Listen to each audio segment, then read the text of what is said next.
केजरीवाल जी ने बचपन के अंदर एक ही मुहावरा पढ़ा है, गंगा गए गंगादास, यमुना गई यमुनादास।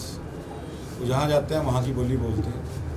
उनको ना अपनी मातृभूमि, ना कर्मभूमि, ना धर्मभूमि के नाते वो कहते हैं कि मेरी जन्मभूमि हरियाणा है, मेरी कर्मभूमि दिल्ली है, और अब वो बाहर आगे कह देते हैं मेरी धर्मभूमि पंजाब है। मतलब वो व्यक्ति जो अपने गुरु को धोखा दे सकता है, वो व्यक्ति एथिक्स के ऊपर नहीं रखता। उसके बारे में बात करना मैं समझता हूँ बड़ी जल्दी उनका चेहरा लोगों के सामने आ जाएगा।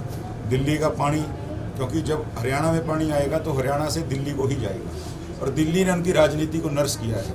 सबसे पहले तो दिल्ली के लोगों को उनसे सवाल पूछना चाहिए कि हमारे हिस्से का पानी कम क्यों पहुंच रहा है। ये तो हरियाणा एक बड़े भाई की भूमिका के नाते दिल्ली को पानी दे रहा है, लेकिन पंजाब को भी हरियाणा के साथ बड़े भाई की भूमिका दिखानी चाहिए, और माननीय सुप्रीम कोर्ट के आदेश के बाद भी। और आज अगर वो बात करते हैं, अल्टीमेटली पंजाब में तो उनकी सरकार है, केंद्र सरकार भी और माननीय सुप्रीम कोर्ट भी बार बार कह रहे हैं कि एसवाइल का पानी जो है मिलना चाहिए, तो वो पहल क्यों नहीं करते। लेकिन वहाँ पर ये सब दरअसल फसली बटेरे हैं, ये वोटों की फसल बटोरने के लिए आते हैं। और जहाँ भी चुनाव होंगे वहाँ पे, अब मान लीजिए इन्होंने कहा जी मैं 1000 रुपया सबसे पहले दिल्ली में कहा मैं दूंगा महिलाओं को, फिर पंजाब में कहा, कितनी महिलाओं के पास, बहनों के पास वो फायदार है। अब जाके गुजरात में उरा गला अपना शुरू कर दिया। कल को हरियाणा में चुनाव आएंगे। मैंने इसलिए कहा कि उन्होंने मुहावरा बहुत बढ़िया पढ़ रखा है, गंगा गई गंगादास, यमुना गई यमुनादास।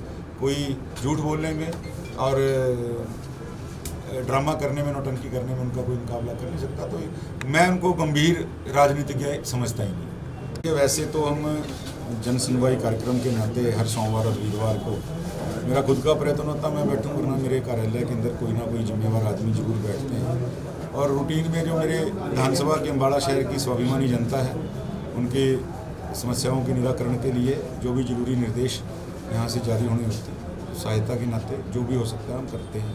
लेकिन क्योंकि कुछ संगठन के आदेश के नाते मैं हिमाचल प्रदेश में कुछ समय ज़्यादा लग रहा है, मैंने इसलिए आज विशेष रूप से समय नियत किया था कि जो अम्बाड़ा शहर की स्वाभिमानी जनता है उनको इधर उधर ना घूमना पड़े। और अधिकारियों को कई चीज़ें ऐसी होती हैं कि बिल्कुल कुछ होने वाले काम होते हैं, उसके लिए भी कई बार परेशान होना पड़ता है। कुछ और समस्याएं होती हैं, टेक्निकल दिक्कतों की वजह से जो रुके होते हैं काम। कोशिश की है लोगों को राहत महसूस हो।